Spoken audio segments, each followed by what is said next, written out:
Welcome back sa ating YouTube channel na Solving Math with Leonalyn. So ngayon meron tayong 5 item na sasagutan natin na halos kapareho or pareho yung mga questions na nandito, pero magkaiba yung mga numbers.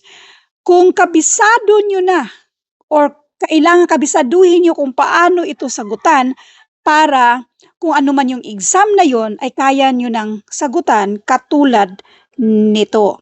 So anyway, umpisahan muna natin dito sa number 1.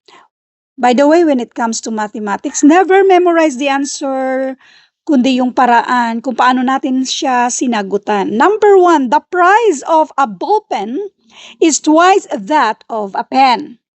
If the pen cost 12 daw yung pen, how much does ball pen cost? By the way, pencil pala. If the pencil costs 12, how much does a ball pen cost? So, madali lang to. 12, i-multiply lang natin ng 2 and that is 24. So, ito na yung sagot. Para lang sa buong detalye nito, according sa given daw, ay itong ball pen na to, si ball pen is twice that of pen. So, twice daw kung magkano itong, yung pencil.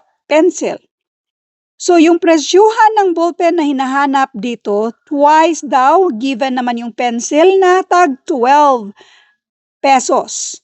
So, therefore, i-multiply lang natin yan, kaya yung sagot natin dito ay 24. Next, number 2. The price of a ballpen, pareho lang din.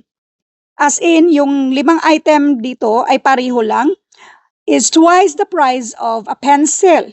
Again, isulat natin kapag mga ganito ba, si ballpen, ang is equal sign, kapag twice, i-multiply natin sa price sa pencil.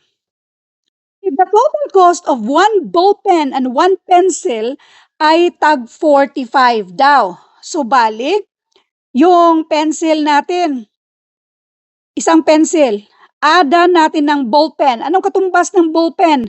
2 pencil ang katumbas ng ballpen. Ang total daw ay 45. Pwede natin gawing letter N, let N para sa mga pencil. So, isang pencil, ada ng isang ballpen which is katumbas sa twice of N equals 45. N plus 2N, this is 3N equals 45. Since si 3 ay pang-multiply sa N, pang-divide na yan sa kabila. In other words, mag-divide tayo ng 3 to both sides para letter N na lang natitira. Now, N equals 45 divided by 3. This is 15. Itong 15, ito yung pencil. 15 times 2, kasi twice daw ba? Para sa ball pen. So, 15 times 2, this is 30. At ito namang 30, ito yung sa pencil, ay sa ball pen. Pero yung tanong dito, how much does the pencil cost? Ay, pencil man. So, ang sagot dito ay 15. Number 3, the price of a pen, pareho lang din. Ball pen is twice the price of a pencil. If the student buys 5 pencils and 1 ball pen for 84, how much is 1 ball pen? Again, yung ball pen ay equivalent daw sa twice sa presyo dito sa pencil. So, pwedeng gawin natin itong ball pen as letter P, tapos yung isa ay letter P. 5 pencil. So, meron tayong 5 pencil. Ada ng isang ball pen. Ang total daw ay 85. Dapat pareho yung mga letra. 5 pencil, ada ng ball pen. Ang B ay equivalent sa 2. P equals 84. Pwede na kasi nating ma-add kay same term na sila. 5P plus 2P, this is 7P equals 84. Para makuha natin yung number of pencil na to, since 7 ay pang-multiply, pang-divide.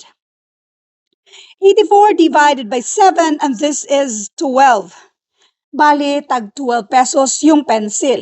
Ang tanong, how much is 1 ball pen? Twice man daw. So, i-multiply natin ang 2, and this is 24. Kaya ang sagot dito ay 24.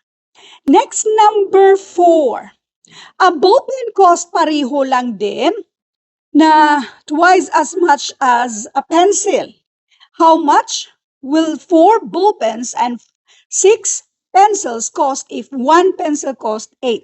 By the way, sa next na video na lang ito, kasi itong number 4 at number 5, dagdagan natin ng isa pa.